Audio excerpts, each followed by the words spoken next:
Okay, well, you know what? Is there anything going on in the world of wind energy these days? Oh, yeah. I mean, isn't it kind of curious that a government, the Harper government, um, which has pretty much said that they're not interested in any environmental regulations, that they want to reduce duplicate.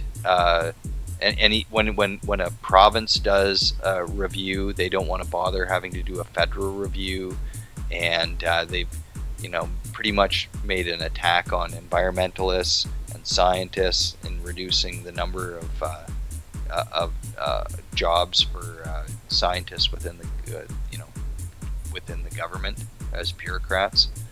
Yeah. And then all of a sudden, something that doesn't have to do with oil, that might be another option, rather than the idea of just totally putting all your energy into the tar sands and looking at all those pipelines to the coast of BC. Yeah. And maybe even getting the one in the States going again, and focusing all your energy on that. Well, you know what you need to really be really careful with, and green put all energy. your scientific green energy on? Yeah. Wind farms. Yeah. Yeah. Yeah. Watch out for those wind farms. Yeah. The health Ontario, impact of green energy is just, I mean, it so far supersedes the health impacts of the tar sands that we really have to look at a moratorium on wind farms, don't you think? well, especially seeing that the government of Ontario has already put a lot of effort into researching this, and has already, like the Stephen Harper government says, if the government of a province has already looked at it, well, why do we have to bother doing another assessment with the federal government? But apparently he's got a different attitude than the Ontario government. Yeah. I mean, so this is it just shows the cards that these people play, right? Yeah. I mean, he's not being genuine when he takes his stance as being a removal of red tape. There's going to be some red tape with these wind farms. Yeah, I mean, it's just unbelievable. We know that the Stephen Harper government is essentially government by the big oil lobby, for the big oil lobby, and of the big oil lobby. You know what I mean? I don't distinguish Stephen Harper from big oil in any way, shape, or form at all. No. There's nothing that he has done to indicate that he serves the interests of Canada as a whole. Period. He's strictly serving the interests of big oil. We know this. This is not something that really needs to be discussed. So then the absolutely disingenuous nature of this call for an investigation of the health effects of wind farms, while he has a government with a complete moratorium, right? Like they want to stop all funding and development. Unbelievable. And in the meantime, he is absolutely doing away with any kind of restriction on the development of the tar sands. Even if everybody's worst fears, or even worse than the worst fears, are confirmed about wind turbines, they cannot come close to being as destructive of people's health as the tar sands are, fossil fuel pollution in general. And here we have, like, how would Canadians even trust a study done at this point in time that has been rigged by a government that has an adversarial relationship with the scientists that work for it, right? Exactly. How would we even know that we're going to find out the results, because the scientists are muzzled? I just don't even see why. I honestly don't know why any self-respecting scientist would even participate in this study. Exactly. Because how do you know that if the results aren't exactly what the oil lobby wants, that they'll be released? And at this point, you have to also question, any sort of evidence that they provide, because of what you've said, where are really credible scientists going to come forward and say, oh, you know what, you're right, we need to come forward and work on wind energy. After all, you have just stifled us on making sure that the oceans are clean, or doing any assessments on whether or not this pipeline will have an effect on the environment or the nature of a lake. But at the same time, we need to put all this energy into making sure that what we already know about wind farms, which is that most of the concerns of wind farms, as far as the effects on people, are generally a lot of psychological. It's like some people it causes anxiety because they believe that living close to wind farms is it's like a hysteria. Yeah, no, it's psychosomatic, right? Because you're so mad that you have a fucking wind turbine out your window, right? That you used to see a pretty sunset without a wind turbine. Now you see a pretty sunset with a wind turbine involved. Maybe you're so mad that your stress levels go up.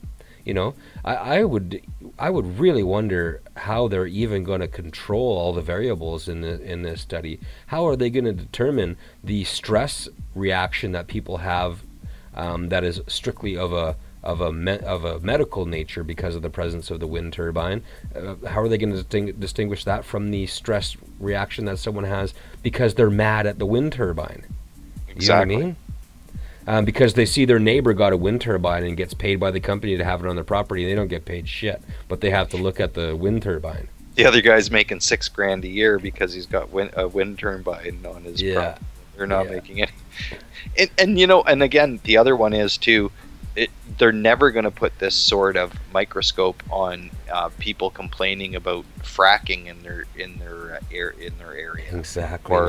Or whether or not Yeah, people have drinking water that they can light on fire now because of all the chemicals that have been released into the water table. You turn on your tap and you have explosive water coming out of there, and they're just going to totally sweep that. They can't investigate that. I don't know what the situation in Canada is, but because there's proprietary knowledge in the chemicals used to do the fracking, they can't. The government refuses to do an investigation of it because it would infringe on their intellectual property rights. You know what I mean? Jeez. So you have people developing all kinds of rashes, hair falling out, and lighting their drinking water on fire, and the government refuses to even acknowledge it because their precious intellectual property rights might be violated if you even ask them what it is that they're using. You know what the solution to all this is, Tony? Is that we just got to give the oil industry enough time to invest in wind energy, and then obviously the powers that be in government will be able to support wind energy too. Yeah. It's not until Shell and Exxon and all these other companies are interested in getting into a green energy idea will conservatives decide to switch into any sort of mentality of where they are being more rational about their approach to energy consumption. On an economic level too, I know that this has been in Ontario, and there are also certain questions about the federal government's relationship to not just the Ontario government of Dalton McGuinty, but to Ontario as a province, and the nature of Ontario being a battleground because the Conservatives have picked up a lot of seats in Ontario in the last election. But they like to say that wind energy is one of the reasons that the investment of the Liberal government in green energy is something that's costing people more money with their hydro bill. Yeah, don't get me started on this issue in Ontario, because my local MPP, Vic Fideli, is the Conservative energy critic. And he's all over the place telling Ontarians how dangerous and expensive wind energy is. And by extension, I'm sure he would, but the thing is, look at the alternatives. If wind energy is so dangerous, well, at least look inexpensive.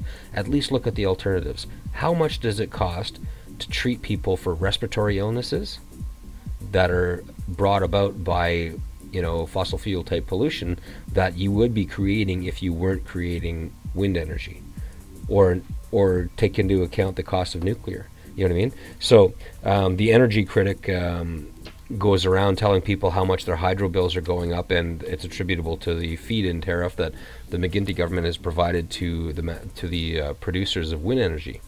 However, the information as presented by this guy is directly contradicted by a report that was released that indicates that 45% of the increase in Ontarians' hydro bills is directly attributable to refurbishment of nuclear plants and the extra costs we're incurring to generate extra nuclear capacity.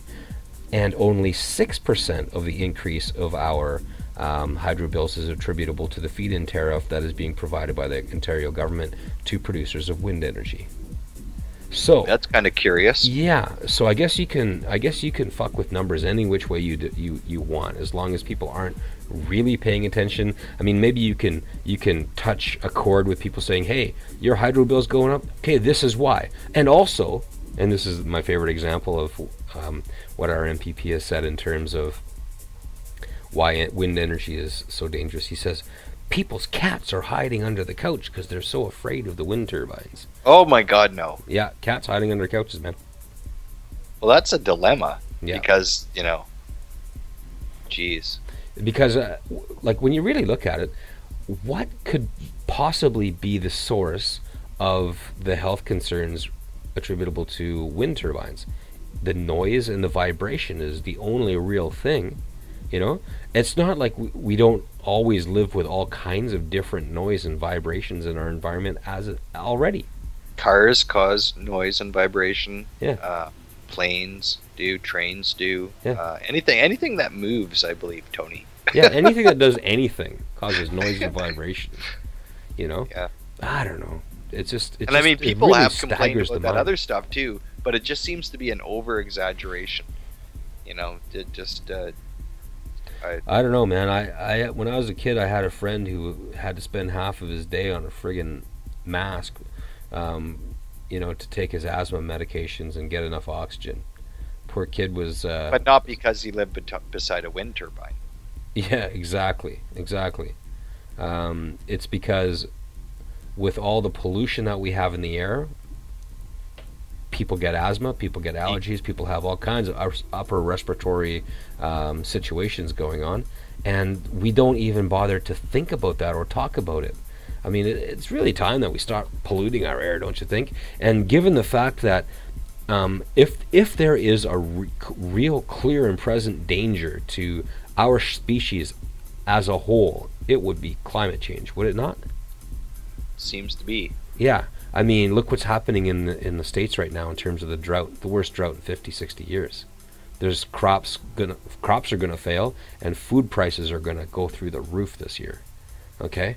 And that is climate change at work. It's another nail in the coffin of what's happening with the global economy and America's with position with over 7 billion people on the planet, like, it'd be a good idea to grow some food, right?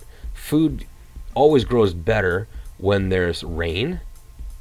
Okay, and there's no tornadoes ripping everything apart. They're flying all over the place, So because these things are like drought and extreme weather is caused by climate change, it'd be real awesome if we could prevent this from going to its anticipated extreme result. Because we need to eat. Yeah, absolutely. Yeah. So wind energy, yeah, public enemy number one. There's been more talk in the media about the dangers of wind energy than there has been about the dangers of going to war in the Middle East.